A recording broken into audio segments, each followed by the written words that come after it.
B'siyata d'shmai, with the help of the Almighty. Tonight is Matzah Shabbos, Saturday evening. Today, Saturday, Shabbos, was the anniversary Yudches Menachem of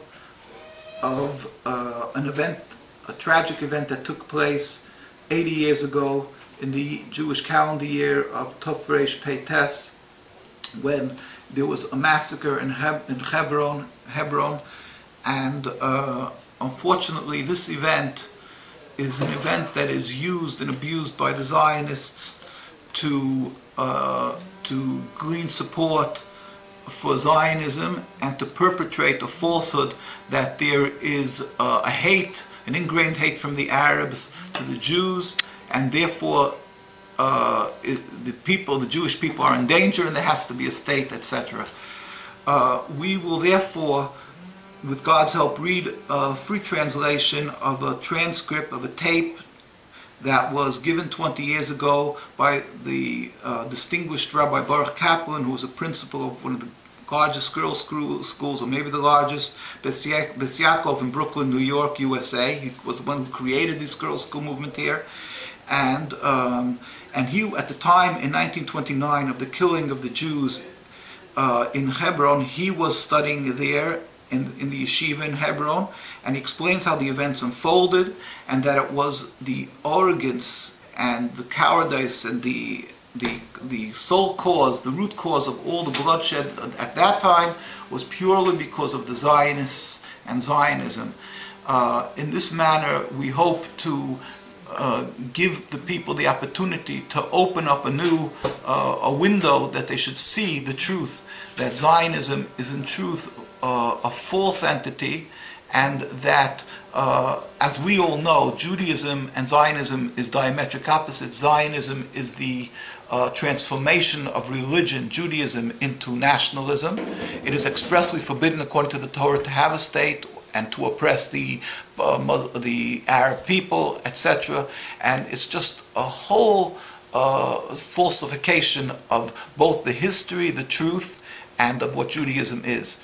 Of course, we're not condoning it in any way, the murder of the Jews in Hebron, but one must understand that the root cause of the bloodshed and directly the cause of the murder of the Jews there and throughout the history of Zionism is because, squarely you can put in the court and of Zionism, it's because of Zionism in the state of Israel. Their hands are covered with the blood of not only the Arabs, the Palestinian people, but of the Jews.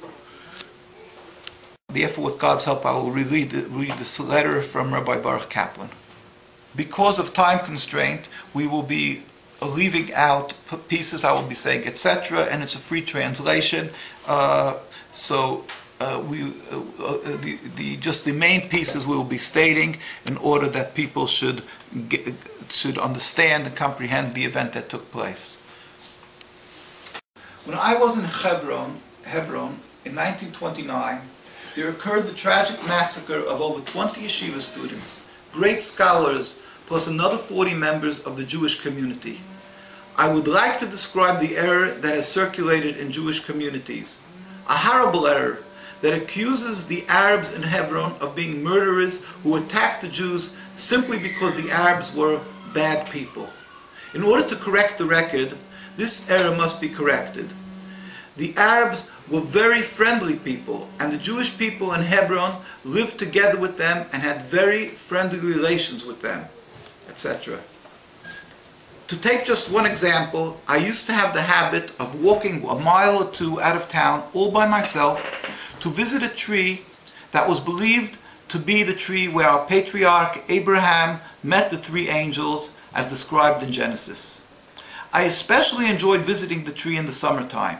Along the way, I would talk to the Arabs, though it was mostly using our hands because I didn't speak any Arabic.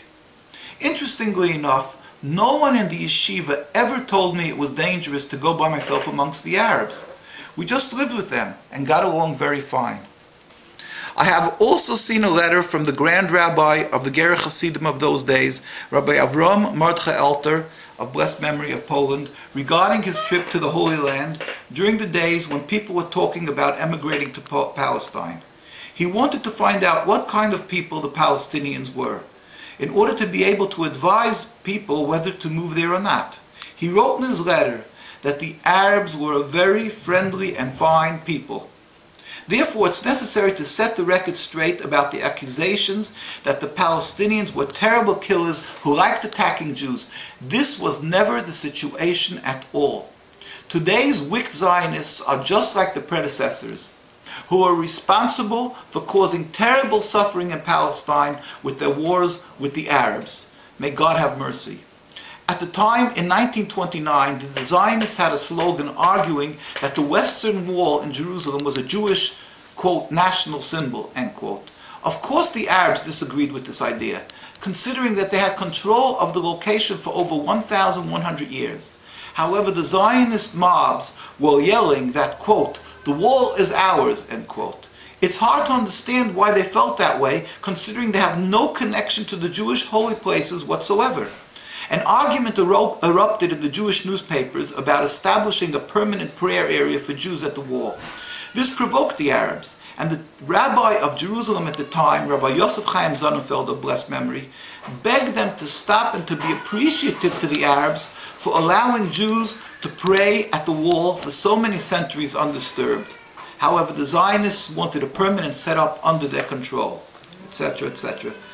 This began the conflict at the time between the Zionists and the Arabs.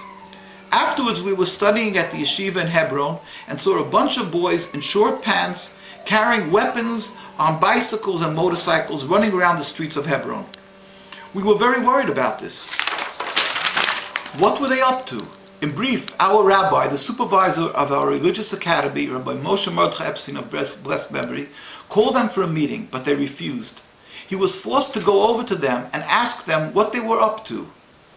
He accused them of wanting to provoke the Arabs. They responded that they were coming to protect us. We cried out, quote, woe is us, God have mercy, end quote. They didn't want to leave town until it was too late. These arrogant cowards only ran away when the local leaders of the Arabs called for a mass meeting of the people of the surrounding Arab villages. But it was too late. The Arabs got organized and the Mufti called on his people to be ready Friday night when the yeshiva would be attending prayers. At this point, the yeshiva was alone against the Zionists, but the Arabs didn't know to distinguish between us and the Zionists. Sadly, they attacked and killed some of our people, including the great scholar Rabbi Shmuel Rosenholz of blessed memory. The next morning, we heard about the excitement in town, and even worse, we heard the crying and shouting. I and a friend, Avram Ushpiner, lived in an apartment that was part of a 3-story building leased by a Jew from an Arab. We could hear all the noise from our apartment on the 3rd floor. We were terrified to let the Arabs in because we knew how angry they had become. But a while later, things calmed down. In total, some 65 people were killed. On the other side of town, however, the Jews were spared. Why am I telling this story?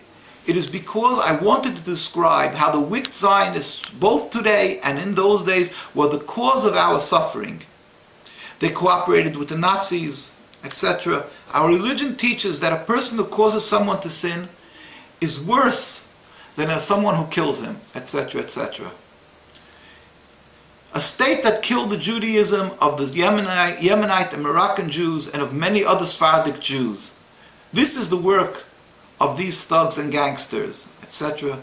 Everyone must know that the anger of the Arabs against us is only caused by the Zionists. The Arabs were a friendly people to us, and I am a witness to it. We lived very well with them in Hebron. Rabbi Alter attested to this as well, and it is the accursed Zionists who caused them to hate us.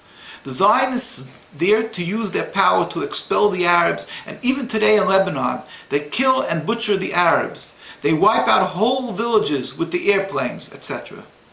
Everyone should know who the murderers are. The Zionists are the biggest murderers in the world who refuse to let the Jewish people live in peace, either physically or spiritually.